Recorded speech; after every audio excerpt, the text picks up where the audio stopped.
Bhim army chief और Azad Samaj party के अध्यक्ष नगीना सांसद चंद्रशेखर आजाद की मुश्किलें कम होने का नाम नहीं ले रही हैं। जानकारी मिल रही है कि जिस रोहिणी घावरी ने चंद्रशेखर आजाद पर आरोप लगाए थे, उन्होंने अपनी एक लिखित शिकायत जो है वो दिल्ली पुलिस को भेजी है, साथ ही साथ महिला आयोग को और लोकसभा स्पीकर। इसके अलावा इंदौर पुलिस को भी रोहिणी घावरी द्वारा शिकायत भेजे जाने की खबर जो है वो सूत्रों के हवाले से जो है वो जानकारी मिल रही है कि रोहिणी घावरी ने तमाम जगहों पर अपना शिकायती पत्र जो है वो चंद्रशेखर आजाद के खिलाफ जो है वो भेज दिया है। सहारनपुर में आज महिला आयोग की सदस्य आई थी, राज्य महिला आयोग की, उन्होंने भी कहा है कि उनके पत्र का संज्ञान लिया जाएगा। उन्होंने भी जानकारी दी है कि शिकायत जो है वो हो गई है और चाहे चंद्रशेखर आजाद हो या कोई भी हो, अगर वो किसी महिला के साथ गलत करता है तो उसके खिलाफ एक्शन जो है वो जरूर लिया जाएगा। रोहिणी घावरी ने कुछ दिन पहले तमाम सोशल मीडिया प्लेटफॉर्म पर चंद्रशेखर आजाद के खिलाफ मोर्चा खोला था और पूरी तरह से वो एक चर्चा का विषय जो है बन गई थी।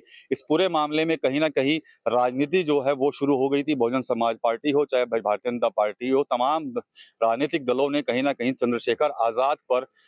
हमला बोला था। इसके अलावा करणी सेना ने भी रोहिणी घावरी की लड़ाई लड़ने की बात जो है वो कही थी। सहारनपुर में करणी सेना संघ की एक प्रेस कॉन्फ्रेंस हुई थी और वहां पर भी रोहिणी घावरी को लेकर करणी सेना के जो राष्ट्रीय अध्यक्ष है, उन्होंने एक बड़ा ऐलान जो है वो किया था। चंद्रशेखर आजाद से जब भी मीडिया बातचीत करने की कोशिश करती है इस विषय पर, तो उनका जवाब सिर्फ यही आता है कि ये उनका व्यक्तिगत मामला है और अगर रोहिणी घावरी कोर्ट जा रही हैं तो कोर्ट में ही उनका जवाब जो है वो दिया जाएगा। जो भी आरोप रोहिणी घावरी लगा रही हैं, उन आरोपों का जवाब जो है वो भी कोर्ट के माध्यम से जो है वो देंगे। कल भी जब चंद्रशेखर आजाद उत्तर प्रदेश के बस्ती जिले में एक प्रबुद्ध सम्मेलन के लिए गए थे, वहां पर भी चंद्रशेखर आजाद का कुछ महिलाओं द्वारा विरोध किया गया था और उन पर कार्रवाई की मांग जो है वो उनकी तरफ से की गई थी। अब रोहिणी घावरी ने भी खुलकर मोर्चा खोल लिया है। इसके अलावा रोहिणी घावरी की कुछ जो फोटो चंद्रशेखर आजाद के समर्थक जो सोशल मीडिया पर शेयर कर रहे हैं, उनके खिलाफ भी रोहिणी घावरी ने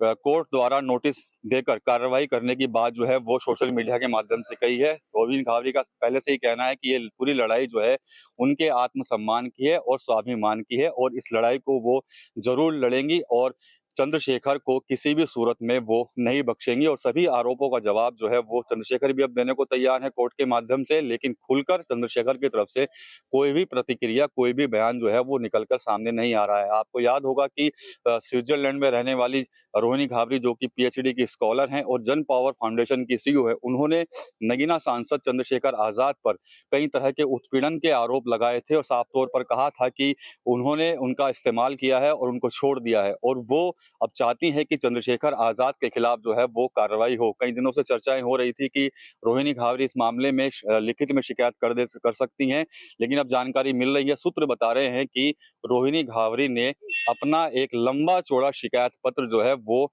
दिल्ली पुलिस, इंदौर पुलिस और राष्ट्रीय महिला आयोग के साथ साथ राष्ट्रीय महिला आयोग के साथ साथ उन्होंने जो लोकसभा स्पीकर हैं उनको भी वो पत्र भेजा है और चंद्रशेखर के खिलाफ एक्शन लेने की मांग जो है वो रोहिणी घावरी की तरफ से की गई है। टीवी 9 यूपी के लिए सहारनपुर से विकास कपिल।